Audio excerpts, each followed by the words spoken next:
That's 5 minutes. Thank you, Mr. Chairman. Mr. Secretary Brink, when's the last time that the PRC asked for a high-level meeting with a senior U.S. government official? Well, Congressman, the engagements that we've had, those have been reached by mutual agreement.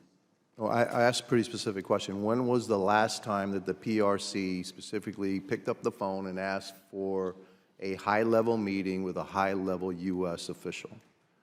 Well, I guess the most recent example that at least springs to mind immediately, but it didn't come prepared, obviously, to answer formally, but the Chinese had indicated over the last month that they very much wanted to accept Secretary Blinken's offer for the Chinese State Counselor and Foreign Minister to visit Washington, D.C. But that was based on a request from us? It was based on an invitation. But So we asked them to come over, and then they said they would?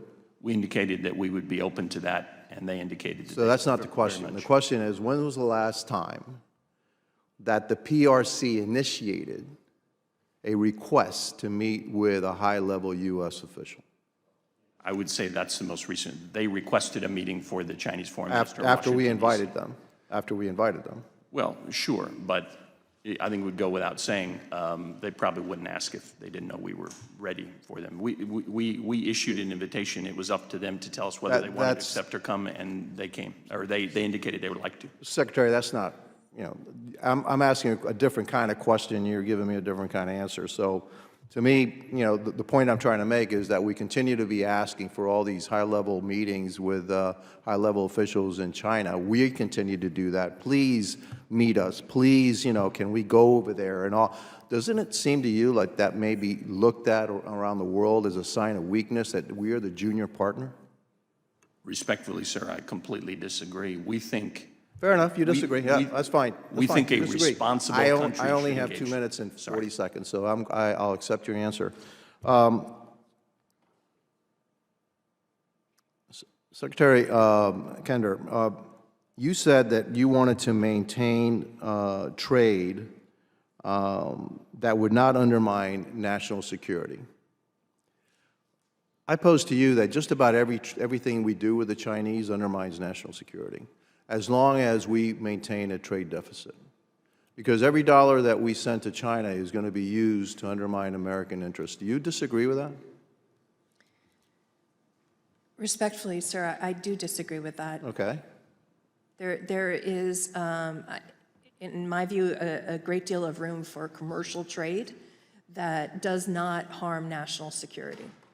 But if in fact the trade, remember what I said about trade deficit, all right? So we're at a trade deficit.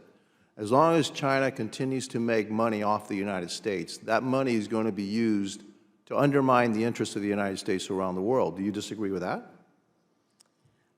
I would agree that the Chinese government, the CCP, uses funds to support its industry in a way that advances its interests, yes. Okay, and so, in a sense, as we continue this trade imbalance, the money that we're sending over to the CCP is actually being used against us in a variety of different ways. And so, I actually, I agree with my colleague from across the aisle, Congressman Khanna, that we need to reestablish our national security industrial base.